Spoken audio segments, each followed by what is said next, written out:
folks, is one of the biggest names in hip-hop music. He's also an actor, and currently you can see him in the film Halloween H2O. Please welcome LL Cool J.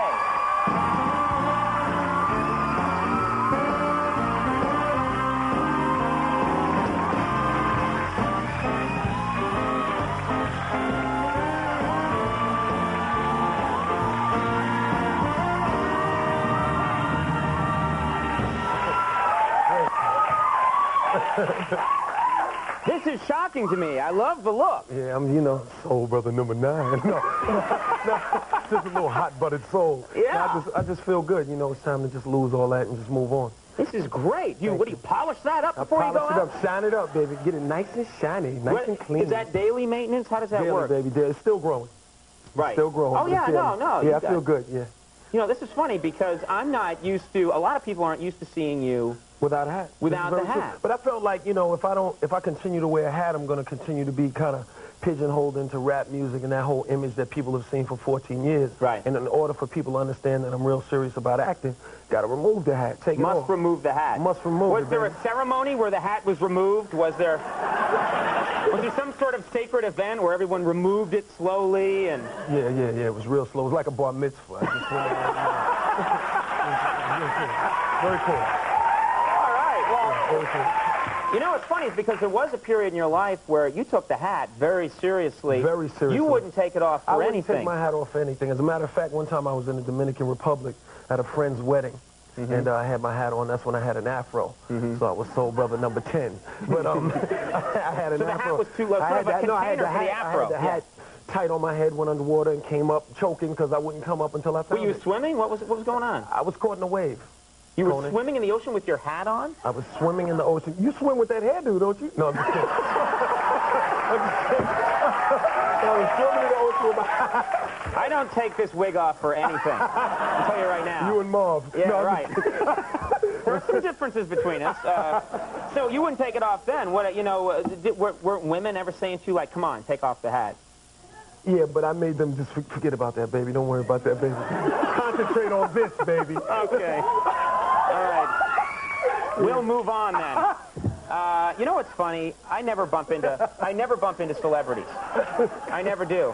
I never bump into celebrities. Right. I do here on the show when we have celebrity guests, but I never really bump into them, and a couple Maybe when they come on stage and say hello, you're like, oh, pardon me. I kind of body slam them. But a couple of weeks ago, I go to the airport to get my flight out to L.A. to do some business out there, and the flight's delayed, and they say, why don't you go wait in this room right here? And I walk in, and I'm sitting there all by myself.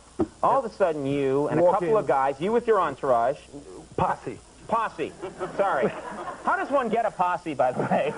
By getting an entourage and calling them a posse. Okay.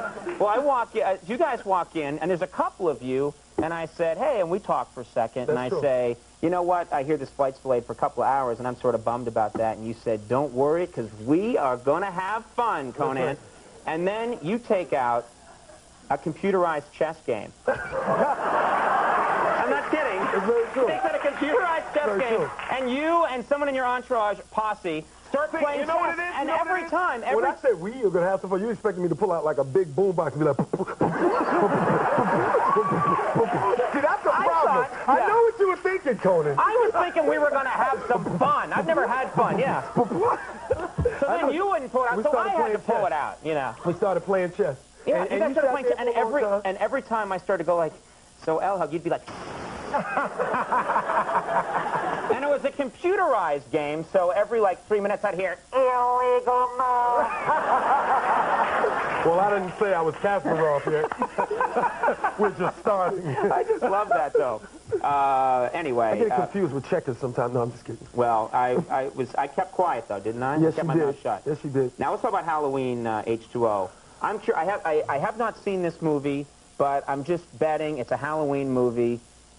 I'm betting you die. I don't know. That's just because you think the brothers always die in the movies. In the horror movies, brothers always die. So brother number 9 is deceased. Yeah. That's what you're thinking, but it's not. But, you never know. You can't say. You never know. It's not like that all the time. Right. And sometimes it is, so. Right. But I mean, as long as the check clears, we can get past those things. Yeah. But Halloween H2O is a fine movie, fine piece of celluloid. It's working very well. The celluloid's going well, It's going very well. 25 million in the first week. It's doing very well. No, that's nice. It's doing very good. You know what's fun? It's mostly Jamie Lee, so don't think I'm bragging. Yeah.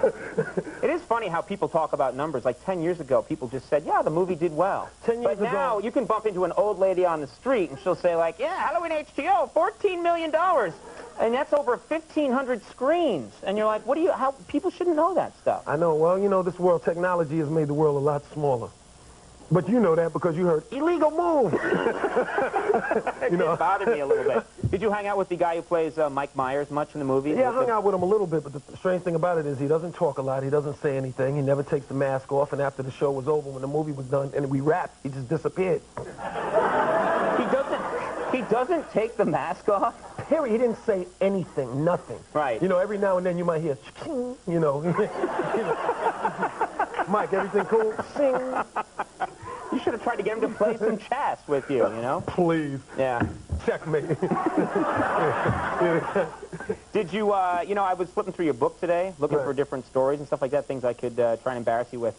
And, and someone told me that there were two versions of your book, I Make My Own Rules. There are two versions in the bookstore. Well, there's actually 4 versions now, because there's the clean version, there's the adult version, and then there's the paperback clean version and the paperback adult version. So there's 4 versions. Right, so when it gets to book on tape, I'll be there'll be the clean book on tape. 9. Yeah, yeah. So what was is that the publisher said you had to do a clean version? No, not at all. As a matter of fact, I mean, in reality, the adult version sold a lot more than a version suitable for general audiences. I would have guessed that, yeah. You know how people are freaks. There's no need of lying. But, I had my guy get the dirty freaky, version. Yeah. Real freaky. They want the I want the dirt. I want the nasty version. Yeah. Sign this one for my son, but I want the nasty version. You know, people are tripped. But actually, what it is I just felt like there are a lot of young kids who watch me as well. So let me give them a book minus some of the darker moments. Right. And you know, let them read that one. That's a nice thing. As long as those kids. You know, because when those, you know how kids are. When they find out there's a dirty version, I know when I was a kid, I'd have done anything I could to get the dirty version. When I was a kid, I was skewed towards freaky as well. Yeah. But I'm feeling you, though. I know what you mean. But I still felt like... You're feeling me? What? You're feeling me? Oh, no. Now, hold up, Conan.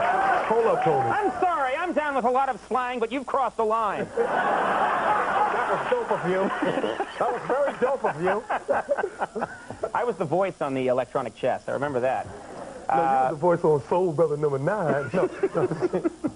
Well, we going to be hanging out at any airports anytime soon, or is it over? Why not? All right. Why not? Let's hang out. Let's have fun. Yeah. Let's do It lunch. was really fun. It was really fun running into you, though. What's the matter? Why'd you shake my hand like that? Like what? That little thing you did. We weren't doing a lot of that at the O'Brien house. What are you doing? When I was growing up. Wait a minute. What am I doing? Show me. What? Stop that. And that. What's wrong with that? The Three Somebody Stooges. you don't know slang. What do you mean? Look at this. Yeah, and then you go like this. And then you go like this. That's how you do it. That's how they do it. Yes.